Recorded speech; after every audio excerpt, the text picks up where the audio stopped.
नमस्कार। उत्तर प्रदेश लाइव में यूपी से जुड़ा बड़ा मुद्दा लेकर मैं हूं भविष्य त्यागी। यूपी में तबादलों में गड़बड़ी को लेकर सीएम योगी एक्शन में है।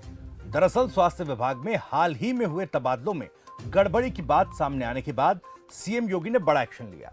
मामले में सीएम योगी ने खुद संज्ञान लेते हुए ट्रांसफर पर रिपोर्ट तलब की है। सीएम योगी के आदेश के बाद मुख्य सचिव एसीएस होम मामले की जांच कर रहे हैं और जल्द ही जांच रिपोर्ट पेश करेंगे। आपको बता दें कि इस मामले में यूपी के डिप्टी सीएम ब्रजेश पाठक ने स्वास्थ्य विभाग के अपर मुख्य सचिव अमित मोहन प्रसाद से जवाब तलब किया था। उन्होंने भी ट्रांसफर नीति का पालन न होने की बात कही थी। ब्रजेश पाठक ने पत्र में कहा था कि लखनऊ समेत अन्य जिलों के अस्पतालों में विशेषज्ञ डॉक्टरों को दूसरे जिलों में भेज दिया गया, जबकि जहां से उनका ट्रांसफर किया गया है वहां पर विशेषज्ञ डॉक्टर्स को तैनाती नहीं मिली है। इससे स्वास्थ्य व्यवस्थाएं पूरी तरह से चरमरा जाने का अंदेशा है। साथ ही इसके अलावा लोक निर्माण विभाग में हुए तबादलों को लेकर भी सवाल उठ रहे हैं। सरकार ने पीडब्ल्यूडी विभाग के तबादलों की जांच भी शुरू कर दी। खैर, तबादलों में हुई गड़बड़ी को लेकर जांच जारी है। जल्द ये खुलासा भी होगा कि इन गड़बड़ियों का सूत्रधार कौन है। लेकिन तबादलों में गड़बड़ी आखिर क्यों और किसकी शय पर हो रही है? क्या अधिकारी तबादला नीति को दरकिनार कर मनमाने तरीके से तबादलों में खेला करने में जुटे हुए हैं? इसी पर होगी चर्चा।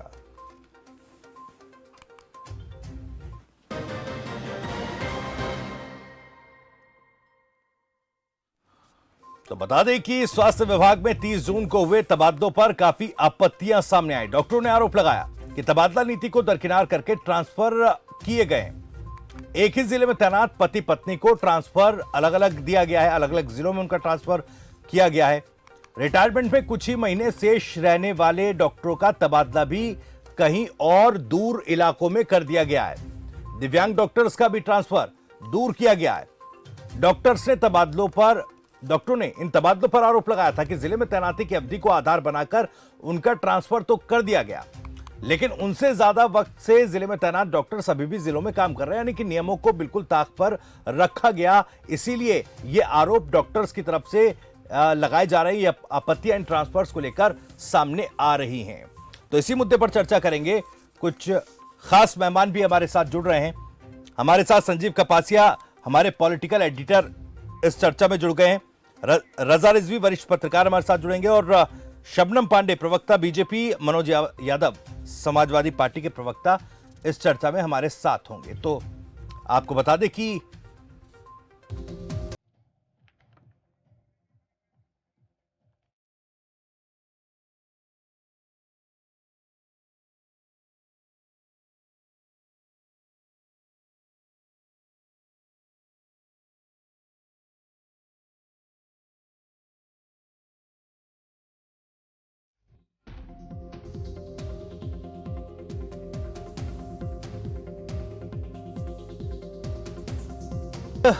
सवाल उठ रहे हैं, आरोप ये लग रहे हैं। रिटायरमेंट में कुछ ही महीने बाकी रहने वाले डॉक्टरों का तबादला भी दूर इलाकों में कर दिया गया। दिव्यांग डॉक्टरों का भी ट्रांसफर दूर किया गया। तबादला नीति को दरकिनार करके ट्रांसफर किए गए स्वास्थ्य विभाग में। एक ही जिले में तैनात पति पत्नी का ट्रांसफर भी अलग अलग जिलों में कर दिया गया।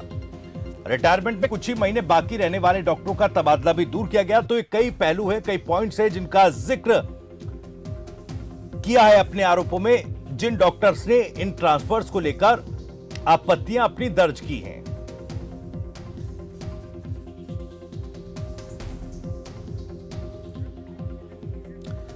तो एक बार फिर से आपको बता दें कि हमारे साथ इस वक्त हमारे पॉलिटिकल एडिटर संजीव कपासिया जुड़ गए हैं और रजा रिजवी, वरिष्ठ पत्रकार, शबनम पांडे, प्रवक्ता बीजेपी, और मनोज यादव, प्रवक्ता समाजवादी पार्टी, हमारे साथ हैं। संजीव कपासिया, आप इस चर्चा को आगे बढ़ाइएगा, लेकिन मेरा सीधा सवाल यह है शबनम पांडे जी से। शबनम जी, योगी सरकार जो कि काफी सख्त मानी जाती है इस तरह के जो निर्णय होते हैं सरकारी निर्णयों को लेकर कि भाई एक सख्त रवैया सरकार का है और जो ट्रांसपेरेंसी की बात होती है, लेकिन स्वास्थ्य महकमों में जो तबादले किए गए उनमें ट्रांसफर नीति को पूरी तरह से दरकिनार कर दिया गया। यह मनमानी आखिर क्यों हो रही है?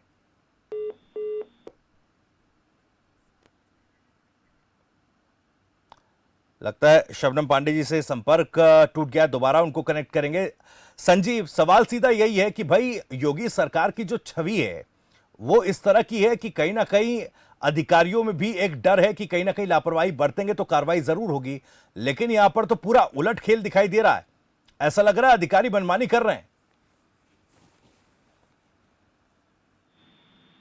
साल की सेकेंड वेव उत्तर प्रदेश और देश में चल रही थी, तब भी तमाम उत्तर प्रदेश के अधिकारियों पर, खास तौर से ब्यूरोक्रेसी पर भारतीय जनता पार्टी के तमाम मंत्रियों ने चिट्ठियां लिखी थी।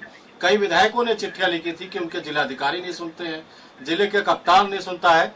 लेकिन स्वास्थ्य महकमे में जिस तरीके से ये चिट्ठीबाजी का दौर शुरू हुआ है, आप समझिए ब्रजेश पाठक उत्तर प्रदेश के उप मुख्यमंत्री हैं और वो अपने अपर मुख्य सचिव अमित मोहन प्रसाद के खिलाफ जब वो चिट्ठी लिखते हैं तब इस पर सवाल खड़ा होना लाजमी भी है। और दिलचस्प बात तो यह है कि जब मुख्यमंत्री योगी आदित्यनाथ ने इस मामले को लेकर एक कमेटी का गठन किया है, उसके बाद देर रात 5 अधिकारियों के स्वास्थ्य विभाग में फिर ट्रांसफर किए गए। यानी अमित मोहन प्रसाद का जो जलजला है भविष्य, वो बदस्तूर जारी है। बिल्कुल। अब इस पर शबनम पांडे जी को जवाब देना चाहिए। शबनम जी, उत्तर प्रदेश का तमाम आपका विपक्ष आपकी सरकार की नीतियों पर, ब्यूरोक्रेसी के बेलगाम होने पर, ट्रांसफर पोस्टिंग में धांधली को लेकर आरोप लगा रहा है। क्या कहना है आपका शबनम जी? देखिए, इस बात को आप इससे नहीं जोड़ सकते कि ब्यूरोक्रेसी बेलगाम हो गया है। अगर जो खामियां हैं उसकी जांच हो रही है और मुख्यमंत्री जी ने भी जांच के आदेश दिए हैं। जांच में दूध का दूध पानी का पानी हो जाएगा। लेकिन हाँ, कहीं पे प्रशासनिक अमले से चूक हुई है, इससे इनकार नहीं किया जा सकता, क्योंकि शबनम इससे जी, पहले आप डिप्टी सीएम की चिट्ठी से इत्तेफाक नहीं रखती क्या? ये आरोप हम नहीं लगा रहे, आपके उप मुख्यमंत्री लगा रहे हैं भाई। देखिए उप मुख्यमंत्री ने ये जरूर कहा है कि इसमें गड़बड़ियां हैं और इस गड़बड़ियों में कहाँ पे गड़बड़ी हुई है उसकी जांच का उन्होंने भी आदेश दिया है। देखिए, अगर ट्रांसफर लिस्ट बनती है तो ट्रांसफर लिस्ट में ऊपर से लेके नीचे तक तमाम लोगों के सिग्नेचर्स होते हैं और सबसे प्राथमिक तौर पे अगर देखा जाए गड़बड़ी होती है तो अपर डिवीजन क्लर्क की होती है, क्योंकि अपर डिवीजन क्लर्क जो कार्मिक विभाग में होते हैं उनकी उनकी जिम्मेदारी होती है कि वो सारे जिनका ट्रांसफर हो रहा है उनकी सारी पत्रावलियों को कायदे से जांचे और जांच करने के बाद ट्रांसफर लिस्ट जो है उसमें उनका नाम डाल सके। तो अगर कहीं से किसी के लिए आता है कि इन्हें ट्रांसफर किया जाए तो ये सारी जांच करने जी, उसमें नियम ये भी है कि मंत्री से जरूर चर्चा की जाए कि अमुक व्यक्ति का ट्रांसफर वहां हो रहा है। कई ऐसे लोग हैं जिनकी मृत्यु हो चुकी है, उनका ट्रांसफर कर दिया गया। एक एक जिले में 2-2 लोग तैनात कर दिए गए। इतनी बड़ी अनियमितता आखिर कैसे हो सकती है? और उस दौर में जब उत्तर प्रदेश और देश में कोरोना जैसे फिर हालात शुरू हो रहे हैं।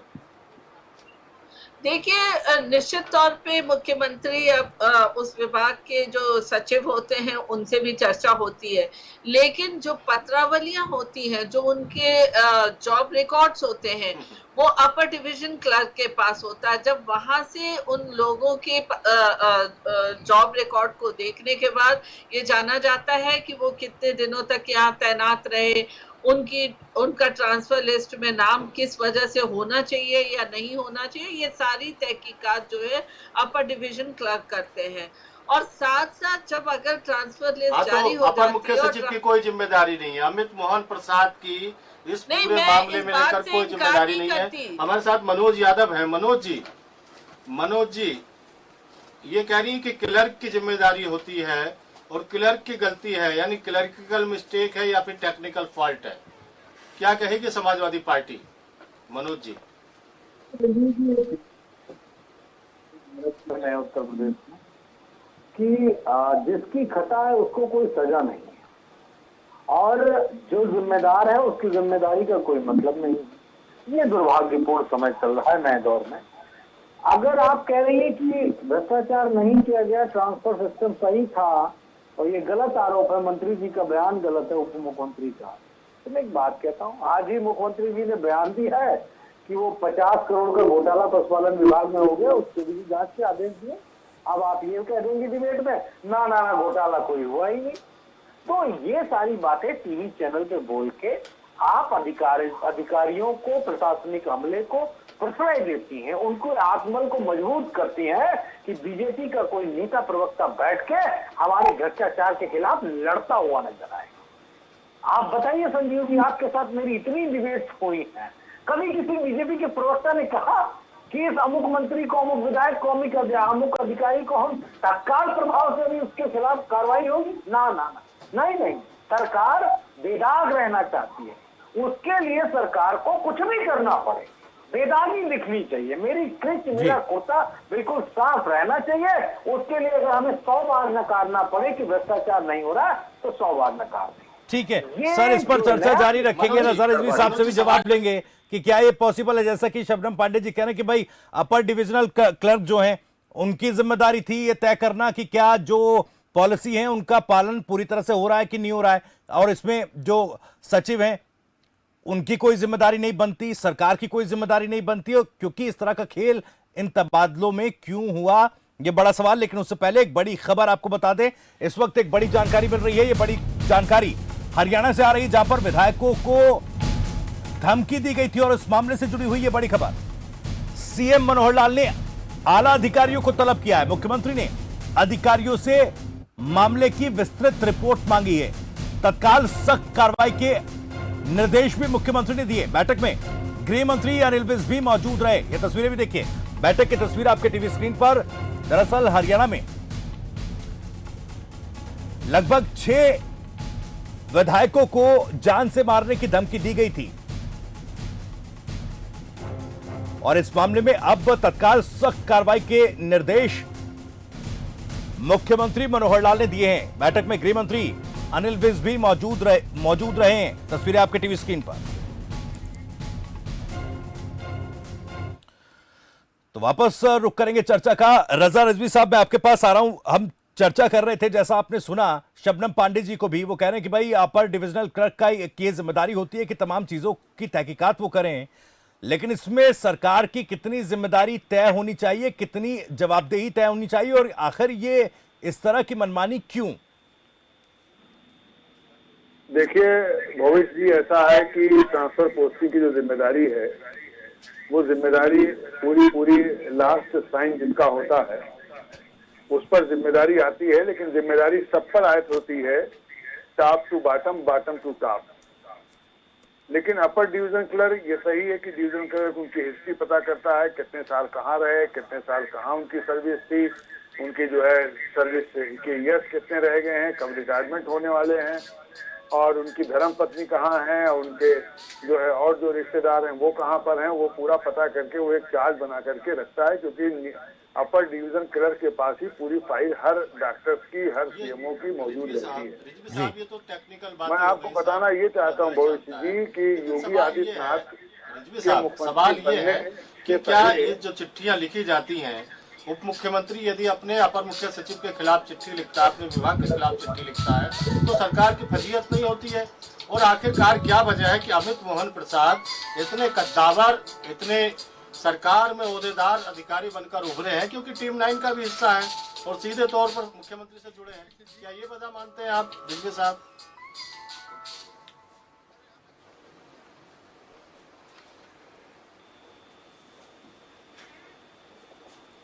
रिजवी साहब, क्या आपको आवाज मिल पा रही है?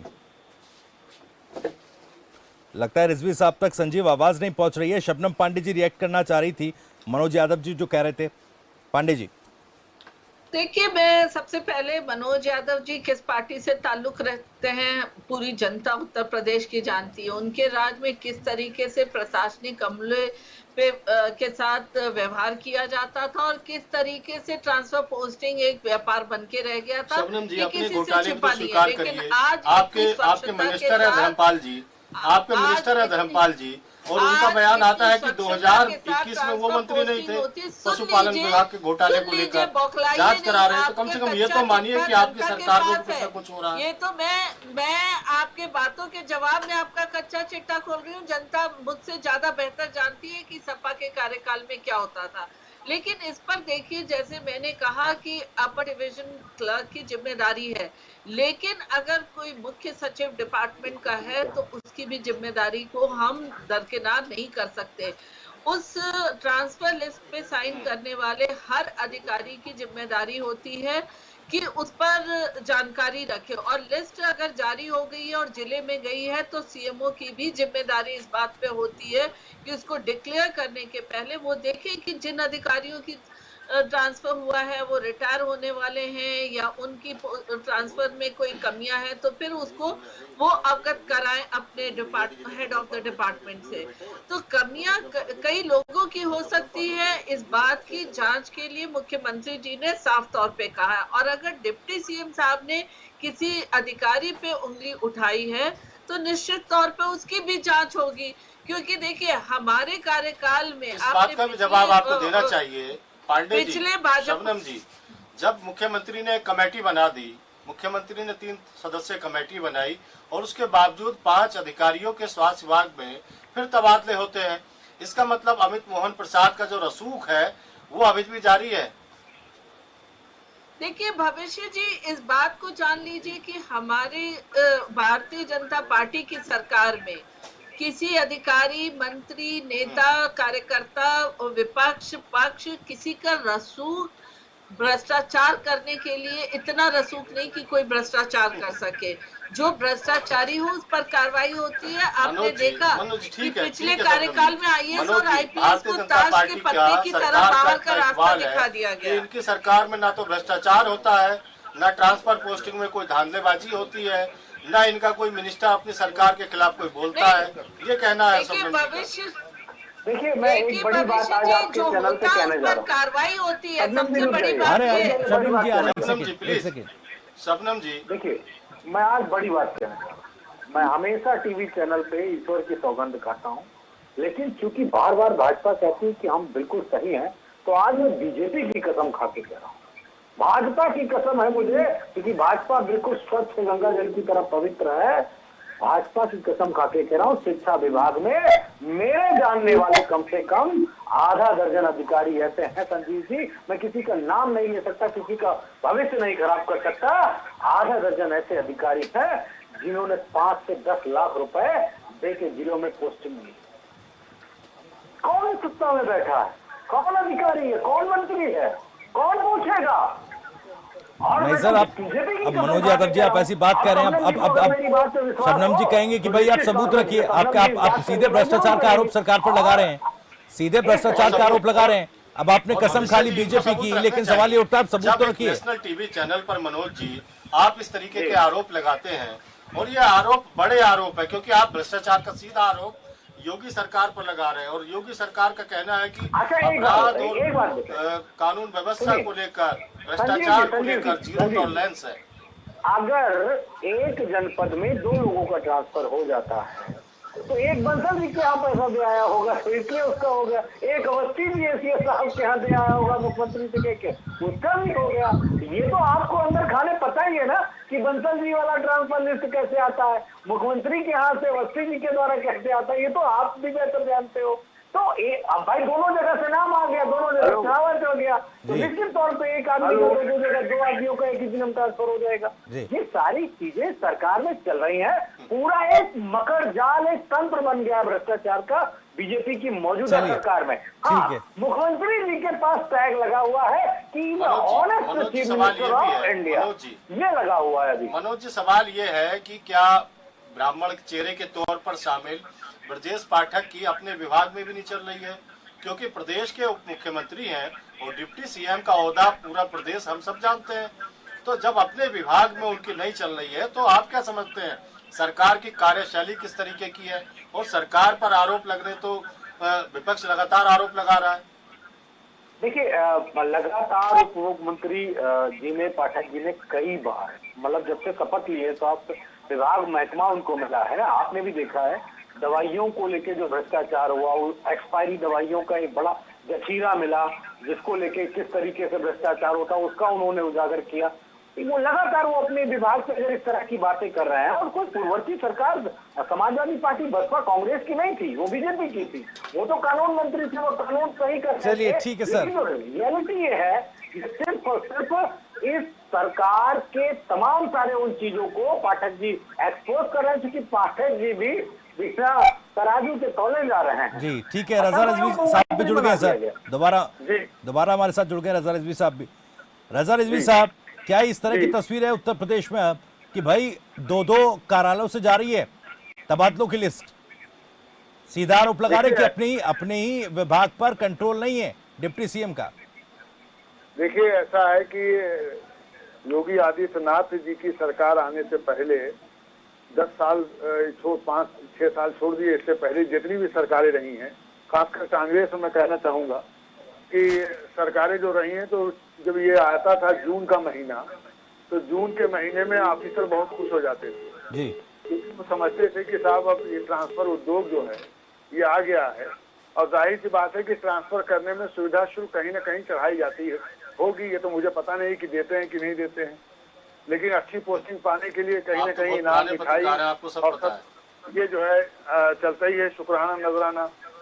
लेकिन आप देखिए कि अभी अखिलेश यादव ने एक प्रेस कॉन्फ्रेंस की थी, उस प्रेस कॉन्फ्रेंस में उन्होंने कहा कि साहब स्वास्थ्य विभाग की जो है वो लिस्ट निकली है ट्रांसफर की, और उनके मिनिस्टर ने ही, उस डिपार्टमेंट के मिनिस्टर ने ही जो है चिट्ठी मुख्यमंत्री को लिख दी।